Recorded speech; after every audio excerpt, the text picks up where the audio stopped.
Two Little Mice. Two Little Mice is a story with a moral about perseverance.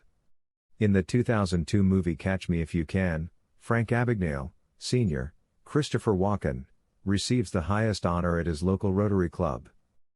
He tells the story at the beginning of his speech. Two little mice fell into a bucket of cream.